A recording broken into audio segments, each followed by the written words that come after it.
اور دھمکیاں لگاتے رہے ہیں، اپنے جو سیاسی مخالفین ہیں ان کو اٹھا کر جیلوں میں پھینکتے رہے ہیں، لیکن کام کاروبار کوئی نہیں کرتے رہے۔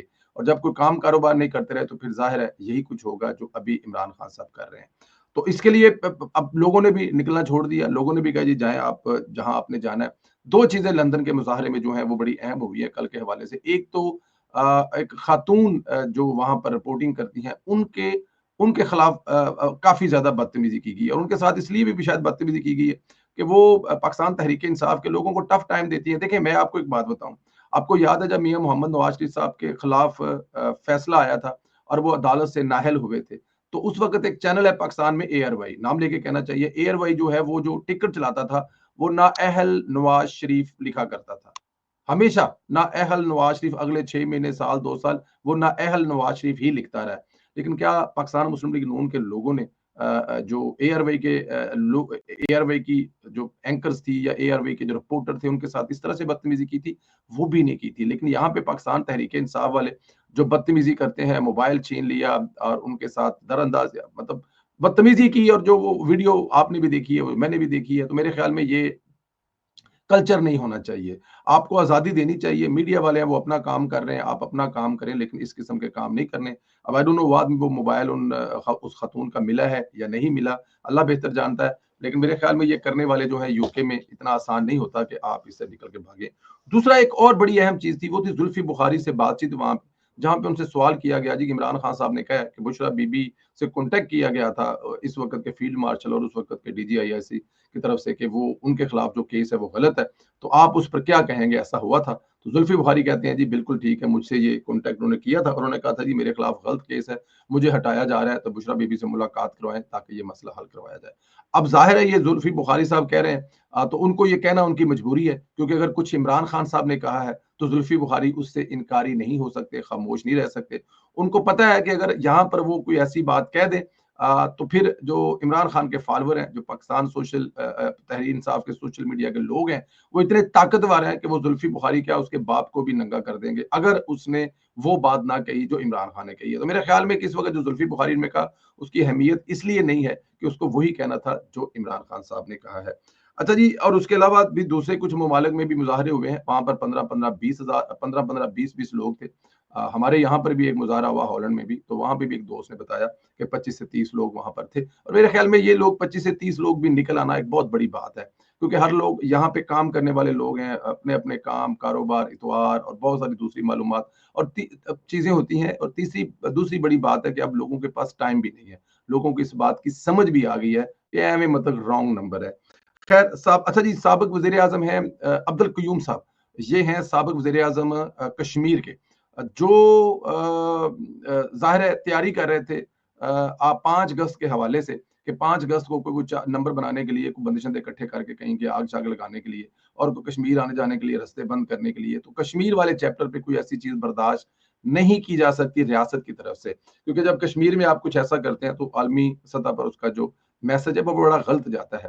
تو اس کو روکنے کے لیے، اس کو کرنے کے لیے سابق وزیر اعظم صاحب جو ہیں ان کو گرفتار کر لیا گیا اور 4 دن کے لیے ان کو ان کے گھر پہ کھانا پانی دے کر باہر سے تالا لگا دیا گیا کہ اب 4 دن کے لیے آپ یہاں پہ ہاؤس اریسٹ ہیں، آرام کریں، مزے کریں، انجوائے کریں، فیملی آپ کی ساتھ ہی ہے، باہر آپ کو آنے کی ضرورت نہیں ہے۔ دیکھیں یہ اجازت کسی کو بھی نہیں دینی چاہیے، اور یہ اجازت ہونی بھی نہیں چاہیے کہ آپ بات بات پر نکل آئیں اور بات بات پر نکل کر آپ جو ہے وہ رستے بند کریں، اور پھر کشمیر جو ایک حساس علاقہ ہے، وہاں پر چھوٹی خبر جو ہے بڑی بن کے جاتی ہے اور دنیا بھر میں پاکستان کا جو امیجن ہے وہ برا بنتا ہے۔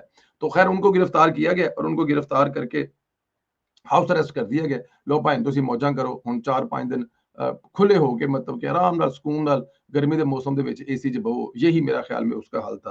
ایران کے صدر جو ہیں ایک کامیاب ترین دورہ کر کے واپس چلے گئے ہیں، اور یہ ایک بہت بڑی میرے خیال میں اس علاقے کی ڈیولپمنٹ ہے۔ اس سے پہلے بھی ایرانی صدر آتے رہے ہیں، پاکستان کے وزیر اعظم بھی گئے ہیں اپنی جنگ ختم ہونے کے بعد، لیکن یہ ایران کا جو دورہ ہے وہ شکریہ ادا کرنے کے لیے تھا، اپنے برادر، اپنے بھائی کے لیے تشکر کہنے کا وقت تھا۔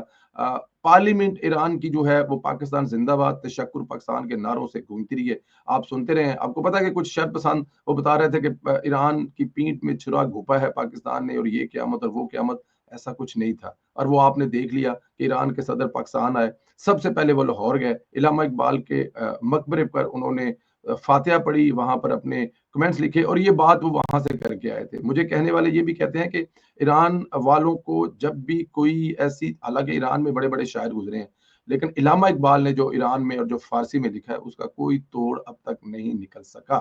تو اس لیے وہ وہاں پر آئے، اور وہ ہیرو ہیں.